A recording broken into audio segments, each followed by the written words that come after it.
이번 책, 아까 제가 초반에 말씀드렸지만, 이 보통 사람의 부자 수업이라고 나오거든요. 작가님이 생각하시는 대한민국 보통 사람 누굽니까? 저죠. 저인데, 우선은 이제 단어의 뜻, 사전적 의미로 보면은 보통이라고 하는 거는 뭐 특별하거나 뭐 그런 것도 아니고, 그렇다고 엄청 열등한 것도 아니고, 이제 중간 정도. 근데 제가 이제 책에서 말하는 보통 사람은, 자본주의 사회에서 이제 뭐 태어나자마자 내가 물려받을 재산이나 뭐 그런 이제 금전적인 게 있거나 그런 사람은 사실 보통 사람으로 보기 어렵고, 저는 이제 이 자본주의를 살기 위해서 저 하나의 몸뚱이를 가지고 근로소득을 통해서 소득을 벌어야 하는 그런 사람들이 이제 보통 사람들이라고 생각을 하고요. 왜냐면은, 자본주의 사회에 태어났을 때 뭔가 이제 제가 갖고 있는 그런 자산이 없을 때는 그 자산을 만들기 위해서는 일정 시간은 근로소득을 통해서 시드머니를 만들고 그걸 투자하고 그런 행위를 해야 되는데 그게 사실 보통 사람이거든요. 그래서 제가 그 책에서 말하는 보통 사람은 자본주의 사회에서 나 자신이 하나뿐인 그 생산수단인 사람들을 보통 사람이라고 이렇게 지칭을 하고 있습니다. 보통 사람이 꾸준히 정말 내가 열심히 방금 말씀하신 대로 근로소득을 통해서 시드머니를 차곡차곡 잘 모아서 열심히 이렇게 작가님 같은 이런 투자를 하게 되면 작가님과 같은 부자의 길로 갈 수 있는 건가요? 저는 이제 제가 엄청난 부자는 아니지만 최소한 이제 이 자본주의 사회에서 제가 근로소득을 하지 않아도 어느 정도 이제 현금 흐름을 가지고 충분히 살아갈 수 있는 그런 부분에서는 이제 경제적 자유를 저는 잃었다고 생각을 하고요.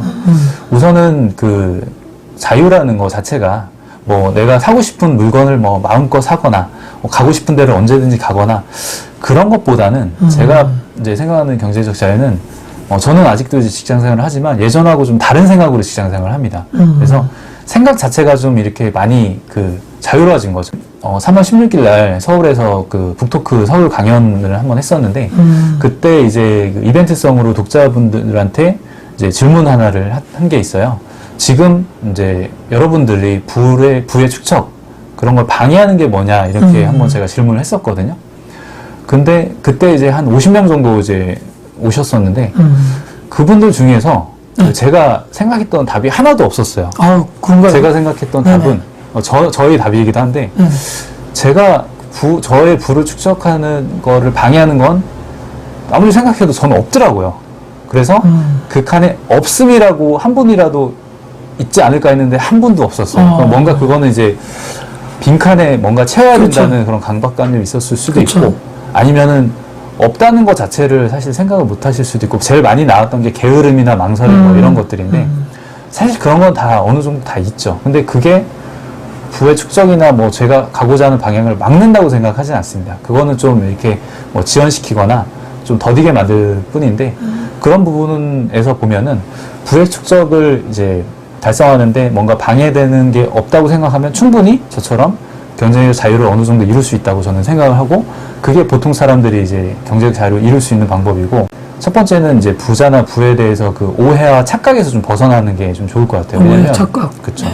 이게 자본주의 사회에서는 필수적으로 소비를 해야 됩니다. 그러니까 소비를 해야 기업들이 어느 정도 이제 수익을 얻고 그 기업에서 수익 얻는 게 또 월급으로 들어오기 때문에 그래서 소비를 하지 않으면은 기업도 만약에 위축되고 기업이 위축되면 거기서 근로소득을 받는 우리 같은 보통 사람들도 아무래도 이제 위축될 수밖에 없죠. 그래서 소비를 해야 되는 게 맞고 그런데 너무 지금은 이제 과도하게 소비를 이제 좀 조장하거나 되게 정교하게 만들어 놨어요. 그래서 이게 제 소비를 이렇게 하지 않아도 효용이 떨어지더라도 감정적으로 소비를 하거나 그리고 부자라고 하면은 그런 소비를 자유롭게 뭐 플렉스라고 해서 과시하는 소비 그런 걸 할 수 있게끔 이제 인식을 잘못하게 해놓은 게 좀 맞는 것 같아서 그런 인식에서 이제 벗어난다고 하면은 착각에서 벗어나면 그 다음부터는 이제 본인이 좀 보이기 시작하는 거죠. 그럼 그 본인의 가장 맞는 부의 축적의 방법을 찾아서 그걸 꾸준히 지속하면은 분명히 경제적 자유는 이룰 수 있습니다. 제가 그렇게 여기 이제 앉아있는 제가 증인이기 때문에 그건 확실하게 말씀드릴 수 있죠. 그러니까 엄청난 지금 막 지식이나 천재성이나 그런 게 없이도 그렇죠. 네. 방금 말씀하신 대로 차곡차곡 시간을 좀 물론 빨리 이렇게 이루는 부자는 없겠지만 네. 계속 꾸준히 해나간다면 갈 수 있다는 말씀이신 그렇죠. 거죠. 저는 뭐 제가 이제 부동산 투자라기보다 저는 이제 현금 흐름에서 월세 수익 때문에 이제 이렇게 경제적 그 자유에 이르게 됐는데 사실 이거는 부동산에 뭐 한정된 건 아니고요. 어떤 분들 같은 경우에는 본인이 아까 말씀드렸던 연쇄적으로 창업하시는 분들 있죠.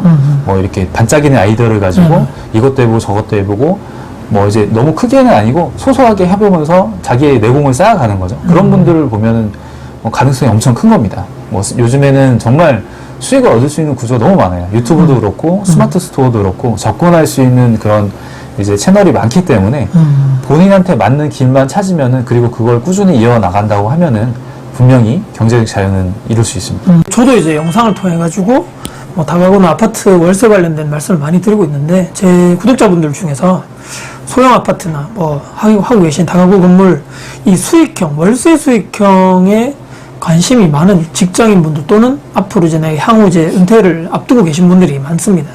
이분들께 드리고 싶은 조언이나 아까도 성향 말씀을 해주셨고 이런 성향이 부신 분들은 좀 도전을 해보시면 좋을 것 같아요. 그리고 현금 흐름 찬출이 가능한 수익형 부동산 투자 있어서 요런 것들이 정말 중요하기 때문에 요런 당부 말씀도 같이 좀 드려주시면 좋을 것 같아요. 월세 수익을 얻기 위해서는 저는 이제 항상 그런 생각을 해요. 이분들한테 가치를 내가 어떤 가치를 줄 수 있느냐. 뭐 가장 이제 대표적인 게 편리함, 안정감 뭐 이런 거를 주면서 저희는 월세를 받는 거죠. 그러기 위해서는 뭔가 이제 내가 어떤 가치를 줄 수 있는지를 이제 고민을 해서 그 가치를 주기 위해서 노력을 할 때 뭔가 이제 집수리나 뭐 인테리어나 이런 쪽을 관심이 있거나 내가 좀 좋아하면은 굉장히 강점이구나. 근데 그게 뭐 해보지 않았더라고 하더라도 그거를 조금씩 하면서 이 임차인 분들한테 가치를 줄 수 있다고 하면 되게 뿌듯하기도 하고 이게 돈벌이나 이런 수익을 떠나가지고 같이 우리가 이제 공감하면 살아가는 그런 이제 사람들한테 좀 더 내가 이제 어느 정도 뭔가 좀 줄 수 있는 그런 베풀 수 있는 그 느낌이 들기 때문에 좋고요. 그리고 이제 임대사업 같은 경우에는 이제 우리 제조업을 보면은 이제 수익이 있고 비용이 있죠. 제조업 같은 경우에 수익을 늘리면은 당연히 수익이 늘어나고 근데 제조업을 보면은 수익이 고정되어 있는 상태에서는 비용을 줄입니다. 원가 절감. 그래서 뭐 철이나 이런 걸로 하는 거를 뭐 플라스틱을 대체한다든지 그런 제조업 업종도 있잖아요. 마찬가지 임대사업 같은 경우에는 수익을 무한정 늘릴 수가 없어요. 월세 시세가 있기 때문에. 그러면 우리도 마찬가지로 이 지출을 이제 줄여야 되는데 그게 바로 인테리어나 이런 이제 임대인이 어느 정도 본인이 할 수 있는 부분. 그러니까 외주를 줘서 하게 되면은 비용이 늘어날 수밖에 없고 향후에도 계속 늘어날 구조입니다. 왜냐면 인건비가 굉장히 많이 뛰고 있어요. 그러니까 재료비는 비슷하다고 하더라도 재료비는 완만하게 올라간다고 하더라도 인건비는 날로 뛰고 있습니다. 계속 올라가기 때문에 그런 이제 상황에서는 그 이제 뭔가 본인이 이런 인테리어를 좀 배워서 조금씩 처음부터 저도 이제 도배, 장판 뭐 이제 화장실 다 한 건 아니에요. 처음에는 방 한 칸부터 시작했어요. 방 한 칸에서도 한 면부터 요 면만 내가 이제 해봐야겠다. 그러다가 방 한 칸 해보자. 그러다가 이제 방도 해보고 천장도 한번 해보자. 천장 하려고 이제 사다리 우마 사다리 이제 2개 사가지고 해보니까 천장이 되게 오히려 더 빨라요. 쑥쑥쑥쑥 밀고 나가야 되니까 그거는 이제 금방금방 합니다. 천장도 하고 그러면은 화장실도 이제 세면대만 하나만 해볼까? 그 세면대 해보고 이제 그렇게 차츰 늘려나가는 거지 처음부터 이렇게 뭐 다 이렇게 할 수는 없고 방향 이제 내가 좀 더 늘려나간다 이렇게 이런 분들 그런 분들은 도전할 만하고 뭔가 이제 자기 손으로 이제 만지거나 이런 거 좋아하시는 분들은 괜찮을 것 같아요. 이렇게 대부분은 이제 혼자 다 하고 계신다고는 그런 말 중에서 덥석 겁이 나는 거죠. 일반 사람들은. 저거를 도배를 혼자 한다고? 장판을 그걸 다 혼자 하신다고? 뭐 이렇게 막 타일을 혼자 거기서부터 이미 꺾이는 거죠. 원래 꺾이지 않는 마음으로 가야 되는데 이게 근데 말씀을 하신 거는 나도 처음부터 다 했던 게 아니고 그러니까 한 면 먼저 시작했다는 그 말씀이 아마 용기를 주실 것 같아요. 이게 좀 경험이 쌓여야 된다는 말씀이시잖아요. 맞죠? 시간과 경험이. 투자를 또 시작하시는 분들, 지금 이제 어렵지만 20대, 30대 분들, 젊은 분들, 이분들께도 드리고 싶은 말씀이 계실 것 같아요. 요즘에 또 이런 얘기, 투자를 할 때 그러니까 투자하는 것과 내가 실거주를 막 분리해야 된다. 이런 얘기도 요즘에 많이 나오고, 많은 전문가분들이 말씀하고 계시는데, 작가님 생각 어떠신지, 젊은 분들께? 저는 이제 제가 아까 처음에 구입했던 그 다가구 같은 경우에도 보통은 우리가 이제 집을 마련을 하고서는 이제 뭐 투자를 하고 하는 게 맞아요. 맞고. 근데 이제 중요한 거는 내가 거주하는 집을 이제 투자로 생각을 하면은 굉장히 이제 피곤해지는 게 많습니다. 저는 예전부터도 그랬고, 내가 거주하는 집은 소비재라고 생각을 하거든요. 이거는, 소비재는 우리가 이제 뭐 낡으면은 뭐 이사를 가거나, 그래서 뭐 없어질 수도 있는 거고요. 집은 낡으면 이제 다시 지을 수도 있는 거고.